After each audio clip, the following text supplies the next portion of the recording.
365 ദിവസത്തിൽ 30 ദിവസം എനിക്ക് വർക്ക് ഉണ്ടാവുള്ളൂ. ജനങ്ങൾക്കൊരാവശ്യമുള്ള ദിവസമാണ് സിനിമ വരുന്നെങ്കിൽ ഉറപ്പായിട്ടും ഞാൻ സിനിമ എടുക്കില്ല. സിനിമ ചെയ്താലും നാളെ ട്രോളും, സിനിമ ചെയ്തില്ലെങ്കിലും നാളെ ട്രോളും. അഞ്ജലി രാഷ്ട്രീയത്തിൽ വരുമോ എന്ന് ചോദിച്ചിട്ടുണ്ടോ എന്നൊരു ചോദ്യത്തിന് പോലും ഞാൻ എന്ത് ഉത്തരം കൊടുത്തു എന്ന് പോലും എനിക്ക് ഓർമ്മയില്ല. ആക്ട്രസ് ആയിട്ടാണ് നമുക്ക് എല്ലാവർക്കും അഞ്ജലി അറിയുന്നത്. അപ്പോൾ രാഷ്ട്രീയത്തിലേക്ക് ഒരു മുഴുവൻ സമയം കേന്ദ്രീകരിക്കാനായിട്ട് പറ്റുമോ? ഇടയ്ക്ക് വന്ന കുറച്ച് ഇഷ്യൂസാണ്. ഇപ്പം ആക്ടേഴ്സ് രാഷ്ട്രീയത്തിലേക്ക് ഫുൾ ടൈം വന്നു കഴിഞ്ഞാലും അവർക്ക് കുറച്ചും കൂടി ആർട്ട് ഒരു പാഷനായിട്ടുള്ള മനുഷ്യന് എപ്പോഴും അതിലേക്ക് പോകാനുള്ളൊരു ടെൻഡൻസി ഉണ്ട്. അപ്പോൾ അത് സാധാരണക്കാരായ ജനങ്ങളെ ബാധിക്കും എന്നുള്ളൊരു പേടി കുറച്ച് ആളുകൾക്കെങ്കിലും ഉണ്ട്.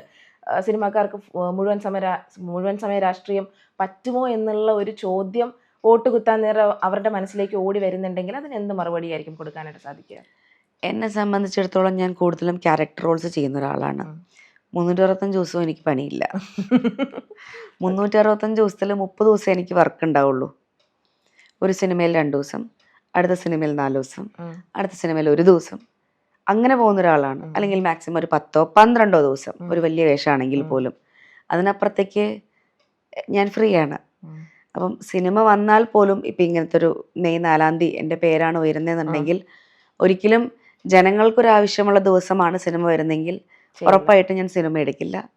ഇവരുടെ ഒരു ആവശ്യത്തിന് മാത്രമാണ് പ്രാധാന്യം കൊടുക്കുക.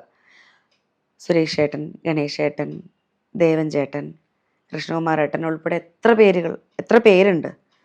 രണ്ടും ഒരേപോലെ ബാലൻസ് ചെയ്ത് കൊണ്ടുപോവുക, അല്ലെങ്കിൽ ജനങ്ങളെ തൃപ്തിപ്പെടുത്തിക്കൊണ്ട് സിനിമകൾ ചെയ്യുന്ന ആൾക്കാരാണ്.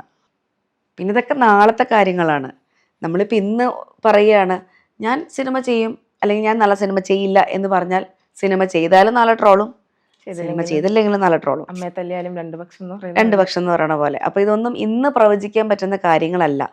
ഞാൻ ഒരിക്കലും രാഷ്ട്രീയത്തിൽ വരുമെന്ന് പറഞ്ഞ ഒരാളല്ലല്ലോ. ചിലപ്പോൾ ഒരു 10 വർഷത്തെ മുന്നത്തെ ഇന്റർവ്യൂവിൽ എന്നോട് ചോദിച്ചിട്ടുണ്ടോയെന്ന് പോലും എനിക്കറിയില്ല. അഞ്ജലി രാഷ്ട്രീയത്തിൽ വരുമോ എന്ന് ചോദിച്ചിട്ടുണ്ടോ എന്നൊരു ചോദ്യത്തിന് പോലും ഞാൻ എന്ത് ഉത്തരം കൊടുത്തു എന്ന് പോലും എനിക്ക് ഓർമ്മയില്ല. അപ്പം അതുകൊണ്ട് ഒരു കാര്യം നാളത്തേത് പറയാൻ എനിക്കിപ്പോൾ താല്പര്യവുമില്ല. അത് നാളെ എന്തെങ്കിലും തിരിച്ചടിയായിട്ട് വരികയും ചെയ്യും. അതിപ്പോഴത്തെ ട്രെൻഡിൽ കാണുന്നതാണല്ലോ. പണ്ട് പറഞ്ഞ കാര്യം എടുത്തിട്ട് ഇപ്പോഴത്തെ കാര്യം എടുത്തിട്ട്. തീർച്ചയായിട്ടും. പക്ഷെ മനുഷ്യൻ മാറും, നമ്മുടെ ചിന്താഗതിയും രീതികളും മാറും എന്നുള്ള. നമുക്ക് ഒരേ സാഹചര്യത്തിലും ഒരു നാട് ഓടുമ്പോൾ നടുവേ ഓടുക എന്നുള്ള പോലെ നമ്മൾ പല കാര്യത്തിനും നിലനിൽപ്പില്ലാതെ പോകുന്നു എന്നല്ല ഞാൻ പറയുന്നത്. അപ്പോഴും സാഹചര്യങ്ങൾക്കനുസരിച്ച് നമ്മൾ നയപരമായി മാറുക എന്നുള്ളതാണ്.